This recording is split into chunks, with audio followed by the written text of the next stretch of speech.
I'm here today with Michael Landsberg in his great home here in Toronto. Happy to be here, Michael. Thanks for not giving out the address. I thought you were going to go here in Toronto on... I'm happy that you're here because I am fascinated by what it is we're going to do. And I know you're going to ask me a whole bunch of questions about it, and I am ready because I've been ready for this process for a while. Well, that's great. And as you know, Whole Health has been working with SickNotWeak for a while now.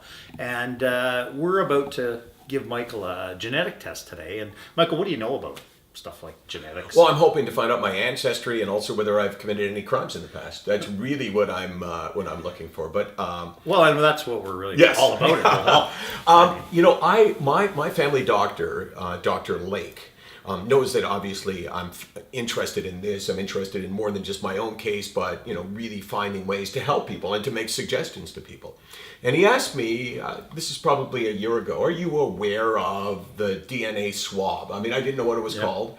And I said, no, tell me about it. He goes, I've used this in cases where I've had difficult to treat depression. Yeah. He's a family doctor, so he sees a lot of this. And because it's hard to see a psychiatrist, they have to prescribe. And they're not really that comfortable prescribing because they don't understand necessarily the range of drugs because they're not that comfortable with them. So he said, I started using this, where I send the swab away and it comes back and it lists in order, I think he said, the drugs that are recommended for a person who has this DNA makeup. And he said, I've used it. And I said, well, dying to know, how has it worked? He goes, I've had a lot of success. My success rate prescribing for someone based on DNA results is far greater than it was before. And this is really big for us at Whole Health because, we're here to bring some innovation to pharmacy, and pharmacy, quite truthfully, has been lacking in innovation for a long time. So we're very happy that you're going to do this with us today. I did it myself. I found two really incredible tidbits that I think are going to be good for me the rest of my life, and I hope we can kind of find out a couple things that maybe you can use as well. Yeah, so you're not going to tell us the tidbits? I mean, I want to know the tidbits. Is it interesting? Okay, I mean, okay, well, one is okay. Yeah, you can't say I found out these really interesting tidbits and then not tell us. Okay, when I eat spicy food, I get a lot of heartburn, right? Yeah. So acid reflux, GERD.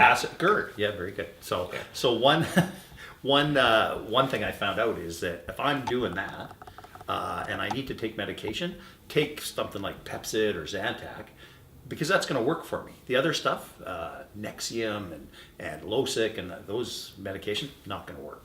And the other one is probably even more critical, and it's, if I ever have a cardiovascular event or a stroke or something like that, then warfarin, blood thinner, I have to take an incredibly high dose because I'm an ultra high metabolizer. So that one's really important. I'm going to remember that for the rest of my life. Really? See, I didn't realize that we're going above and beyond psychotropic drugs. I thought this is just going to be, hey, these antidepressants or whatever else might be relevant to my particular situation. Yeah. Well, the test looks at about 60 different meds, great. Right? So there, you'll get some insight for not only the mental health and psychotropic drugs, but also for a bunch of other drugs as well. Right, because obviously I am on medication right now, and it works pretty well. So I'm not having this test because I'm necessarily really struggling, but I would number one say this test, if the results come back different than the drugs that I'm on, right. I will be interested,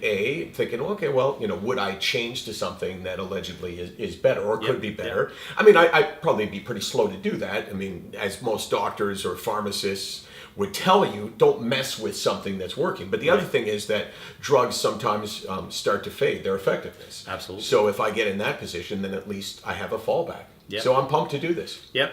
Okay, well, I think we're ready. Let's do it. All right.